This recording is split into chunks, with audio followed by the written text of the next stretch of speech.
বাদশার বৈশিষ্ট্য, কোন বৈশিষ্ট্যগুলো থাকলে বাদশার জালেম হবে, সরকার জালেম হবে। সুন্দর কিছু কথা ছিল, এগুলো বলার অনেক সময় দরকার, কিন্তু সময় তো পাবো না ভাই। টুকটাক দু একটা কথা বলি, বলেই জালেম বাদশার বৈশিষ্ট্য আজকে আপনাদেরকে আমি দেখিয়ে দিব যে আপনার সামনে কে জালেম আর কে ভালো। দেখবেন তো, দেখবেন তো? কারণ আমাদের সরকার, বাংলাদেশ, ভারত, পাকিস্তান সব দেশে সরকার আছে। অনেকেই সরকার থাকা অবধি আবার এই কথাও বলে যে আমি খুব ভালো মুসলমান, আমি নামাজ পড়ি, আমি রোজা করি, আমি হজ করি, মাঝে মাঝে উমরাতেও যাই। এখন আপনি কেমনে বুঝবেন এই সরকারটা ভালো না জালেম? বুঝার দরকার আছে না নাই? আছে না নাই? এখন আমরা দেখব জালেম সরকারের গুণ। তবে এই পৃথিবীতে ভালো ভালো বাদশাও ছিল, যাদের কথা কোরআনেও আছে, হাদিসেও আছে।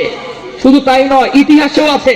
যারা ফোন আছে, এই ফোন, টাচ ফোনে তুমি সার্চ দিয়ে দেখো, একজন বাদশা ছিল এই ভারতে, আপনাদের পাশে এই ভারতে একজন বাদশা ছিল, যেই বাদশা অনেক বড় ভালো এবং গুণী বাদশা ছিল।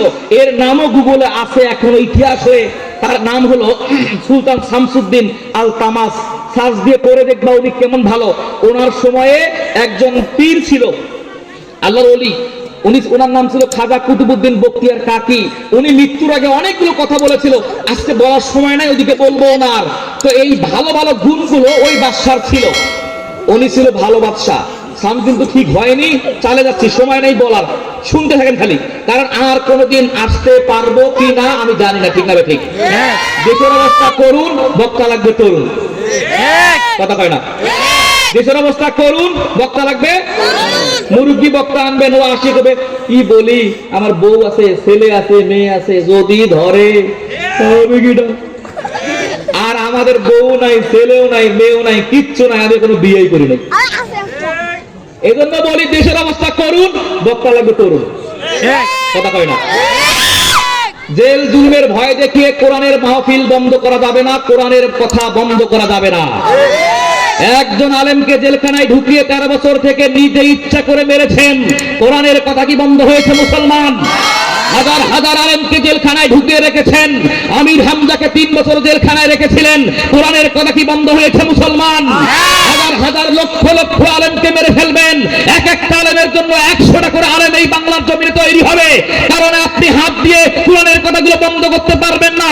আগামীর দেশ কোরআনের দেশ, আগামীর সূত্র কোরআনের সূত্র, আগামীর পৃথিবী কোরআনের পৃথিবী, আগামীর পৃথিবী মুসলমানদের পৃথিবী, আগামীর পৃথিবী টুপিয়ারদের পৃথিবী। কোন বাপের বেটার ক্ষমতা নাই এই কোরআনের বাটাকে, কোরআনের কথাগুলোকে স্তব্ধ করতে পারে। বাংলা টেকনাফ থেকে তুলিয়া, রূপসা থেকে পাতুরিয়া, কোন মায়ের বেটা ক্ষমতা নাই কোরআনের কথা বন্ধ রাখে, ঠিক না ঠিক?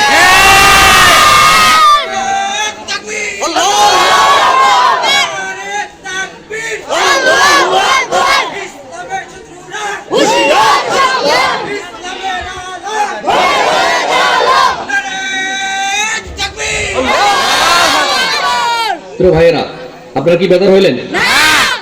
জালেম বাদশার গুণ আমরা শুনতেছিলাম, আমরা শুনবো। আল্লাহ রাব্বুল আলামিন জালেম বাদশার গুণ বলতে গিয়ে সূরাতুন নামল, কোন সূরা? নামল।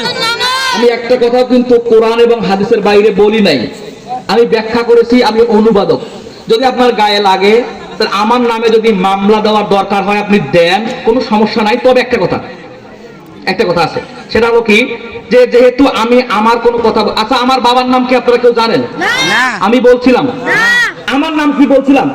মাইকেনে শুনছেন, হযরত আলী ইবনে শাহাবুদ্দিন। আমি কি বলছিলাম? আমার নাম হযরত, আমার বাবার নাম শাহাবুদ্দিন বলছিলাম। তার মানে আমি আমার বাবার কোনো কথা বলি, বলেছি কিসের কথা? কোরআনের কথা। কোরআনটা কে পাঠিয়েছে?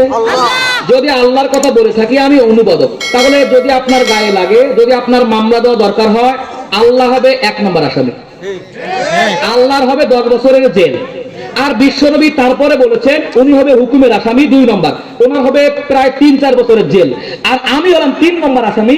আমার আইন অনুযায়ী এই কিছু টাকা জরিমানা হবে। আপনি আসেন, আমি দিচ্ছি আপনাকে।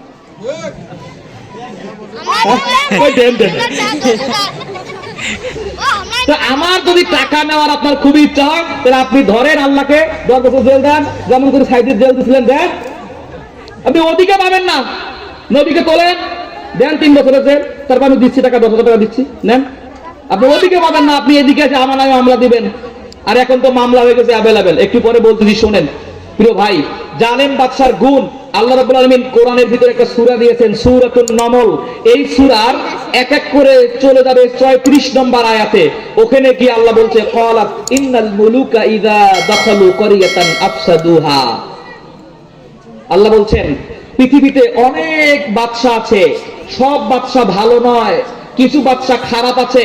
এদের গুণ হলো 3টা। চিল্লায় বলেন কয়টা? 3টা। আরো জোরে। 3টা। জোর হলো না। 3টা। আরো জোরে। 3টা। মার্কাটা কি? 3টা। এইটা নৌকা। প্রিয় ভাইরা, এটা মিছিল নয়, শোনেন এখন। তাহলে খারাপ বাদশার গুণ হলো 3টা। আল্লাহ নিজে বলছে 1 নম্বর গুণ হলো খারাপ বাদশা তার বাদশাহী টিকিয়ে রাখার জন্য, ক্ষমতা টিকিয়ে রাখার জন্য যা করা লাগে সে সেটাই করবে। যদি এই ক্ষমতা টিকিয়ে রাখার জন্য হাজার হাজার মানুষকে মারতে হয়, তবুও মেরেছিল ফেরাউন, ঠিক না ঠিক? 40,000 শিশুকে মেরেছে ফেরাউন একটা মানুষকে ঠেকানোর জন্য। তার নাম কি? কি নাম? মুসা। মুসা। আমি কিন্তু সেই মুসার ভাই, আর ভাইয়ের নাম মুসা। আরো একটা কথা বলে যায়, আমি কিন্তু সাইদির চাচা। কি সাইদির চাচা? তারপরে আমার ভাইস্তের নাম সাইদির ভাই। অনেকে তো অন্যটা। আমি ওরা বিয়ে করতে সাইদি ধর ভাই, আমার ভাইস্তের নাম সাইদি, তো ওই তার কাছে আমি। প্রিয় ভাই, ওনার ফেরাউন বলেছিল যে আমার ক্ষমতা টিকে রাখার জন্য যদি 40,000 সন্তানকে মারতে হয়, এরপরেও মারবো, কারণ আমি আমার চেয়ার চাই। কি চাই? চেয়ার চাই। চেয়ার চাই। এবার ফেরাউনের নিচে তার ছেলে নাম হলো নমরুদ। নমরুদ যখন ক্ষমতায় আসলো, উনিও একই কথা, একটা ছেলেকে আটকাবে, তার নাম ইব্রাহিম। কি নাম? ইব্রাহিম। ইব্রাহিমকে আটকাতে হবে। হাজার হাজার মানুষকে মারতে হলে মারবো, হাজার হাজার মানুষের স্ত্রী আর স্বামীর সহবাস মিলন বন্ধ করা লাগলেও বন্ধ করব।